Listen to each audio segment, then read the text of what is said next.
एक बार एक महात्मा किसी गांव में प्रवचन दे रहे थे। अपनी बात को समाप्त करते हुए बोले, मानव के दुख का कारण है स्वयं को किसी से बांधना। जहां भी मोह होता है, बंधन होता है, वहां दुख स्वयं ही उत्पन्न हो जाता है। अंत अपने बंधनों को जाने और उनसे बाहर निकलने का प्रयास करें।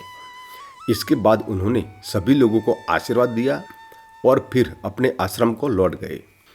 अगले दिन उनसे एक व्यक्ति मिलने आया। वह महात्मा को दंडवत करता हुआ बोला, महात्मा, मैंने कल आपका उपदेश सुना। आपकी बातें मेरे हृदय में उतर गई है। मैंने अपने बंधनों को तोड़ दिया है, सारी मोह माया का त्याग कर दिया है। अब मैं आपकी शरण में आना चाहता हूँ। उस व्यक्ति की बातें सुनकर महात्मा मुस्कुराए और धीरे से बोले, मुझे विस्तार से बताओ वत्स, तुमने कौन कौन से बंधन तोड़े और किसका मोह त्याग दिया है? वह व्यक्ति बोला, मेरे घर पर मेरे बूढ़े माता पिता और पत्नी है। मेरा एक छोटा बच्चा भी है। मेरी पत्नी बहुत बीमार रहती है। उसके कष्ट देखकर मैं अक्सर सोचता रहता था कि वह मर जाए तो उसके कष्ट दूर हो जाए। उसकी वजह से मैं बहुत दुखी रहता हूँ। लेकिन कल जब मैंने आपका उपदेश सुना तो मेरी समझ में आ गया कि मेरे परिवार से मेरा बंधन ही मेरे दुखों का कारण है। अगर मैं इसके चक्कर में पड़ा रहूँगा तो कभी सत्य को नहीं जान सकूँगा।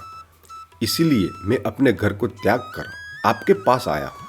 महात्मा ने पूछा, क्या तुम सचमुच सभी बंधनों से मुक्त होकर आए हो? देख लो, कहीं कोई बंधन तुम्हारे पीछे रह तो नहीं गया? वह व्यक्ति बोला, नहीं प्रभु, मैं अपने जीवन की सारी चीज़ों को पीछे छोड़ आया हूँ और अब आगे बढ़ना चाहता हूँ। महात्मा ने कहा, अगर ऐसी बात है तो फिर ठीक है। आज तुम यहीं आश्रम में रुको। कल मैं तुम्हें बताऊंगा कि तुम्हें क्या करना है। महात्मा ने अपने एक शिष्य की ओर इशारा किया। शिष्य ने उसे आश्रम के अतिथि कक्ष में पहुंचा दिया।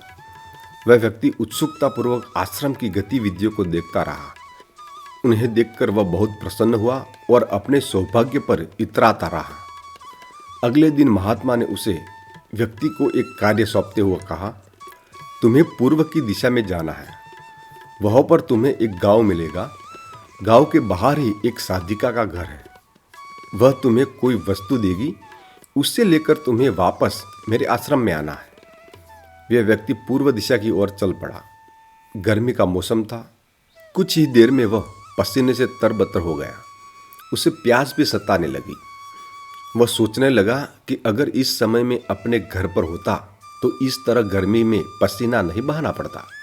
कुछ दूर चलने पर उसे भूख भी सताने लगी, पर वह एक सुनसान और बंजर रास्ता था। आसपास न कोई पेड़ था और न ही कोई पोखर तालाब। वह पुनः सोचने लगा कि अगर मैं इस समय अपने घर पर होता तो अपनी पत्नी के हाथ का बना स्वादिष्ट भोजन कर रहा होता। पता नहीं क्या महात्मा ने मुझे गर्मी में इतनी दूर भेज दिया। काफी देर तक सोचने के बाद वह व्यक्ति गांव में पहुंचा। गांव के बाहर ही एक घर बना हुआ था। उसने दरवाजे के पास पहुंचकर उसे धीरे से खटखटाया। दरवाजा को एक साधिका ने खोला। उसके चेहरे पर एक अद्भुत तेज था। वह व्यक्ति उसे देखकर मग्न मुग्ध हो गया। साधिका ने उसे अभिवादन करते हुए कहा, मैं जानती हूँ कि आपको महात्मा ने भेजा है, आप अंदर आ जाइए। वह व्यक्ति घर के अंदर चला गया। साधिका के कहने पर उसने पानी से मुंह धोया और एक चटाई पर बैठ गया। साधिका ने उसके सामने भोजन की थाली रख दी। वह जल्दी जल्दी भोजन करने लगा। अचानक उस व्यक्ति की नज़र साधिका के पैरों पर पड़ी। उसके पैर बहुत सुंदर थे। वह उन्हें देखता ही रह गया। तभी साधिका ने उसका ध्यान भंग किया। जिस व्यक्ति को महात्मा के चरणों में स्थान मिल जाता है, फिर उसे किसी अन्य के चरणों की आवश्यकता नहीं पड़ती। साधिका की बात सुनकर वह व्यक्ति लज्जित हो गया और नजरें नीची करके चुपचाप भोजन करने लगा। भोजन करने के बाद साधिका ने कहा, आप बहुत दूर से आए हैं, थक गए होंगे, यही चटाई पर लेट जाइए, मैं पंखा कर दूंगी। वह व्यक्ति बहुत ही थका हुआ था। वह चटाई पर लेट गया और अपनी आंखों बंद कर ली। साधिका उसे पंखा करने लगी। पर लेटने के बाद भी उस व्यक्ति को चैन नहीं आया। उसने धीरे से अपनी पलकों को खोला और चोर नजरों से साधिका को देखने लगा। वह सोचने लगा, यह स्त्री कितनी सुंदर है, इसकी वाणी कितनी मोहक है। अगर ये मेरी पत्नी होती तो मेरा जीवन स्वर्ग बन जाता। साधिका इसके मन की बात समझ गई। वह बोली, शरीर में कुछ नहीं रखा है, यह केवल मांस, मज्जा और अस्थियों का जोड़ है। जो व्यक्ति इसके आकर्षण से मुक्त हो जाता है वही सत्य को प्राप्त कर सकता है। यह सुनकर वह व्यक्ति घबरा गया। वह चट्टाई से उठ बैठा और बोला, अब मुझे महात्मा के पास जाना चाहिए। कृपया आप मुझे वह सामान दे दे जिसके लिए महात्मा ने कहा था।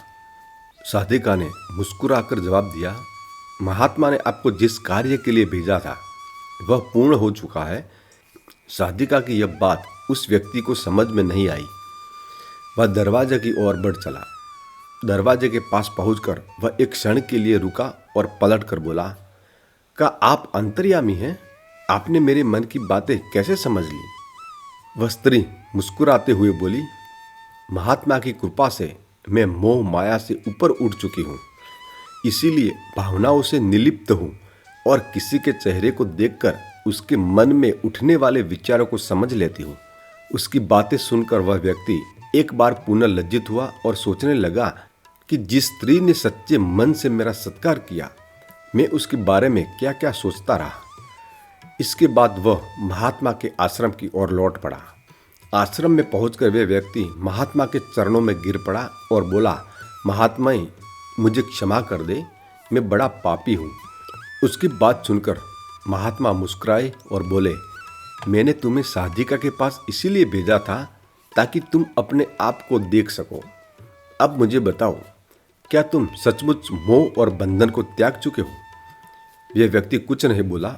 वह नजरें नीची किए चुपचाप खड़ा रहा। महात्मा ने कहा, बाहरी बंधन और मोह को त्यागने से हम बंधन मुक्त नहीं होते। दरअसल बंधन और मोह हमारे भीतर होता है।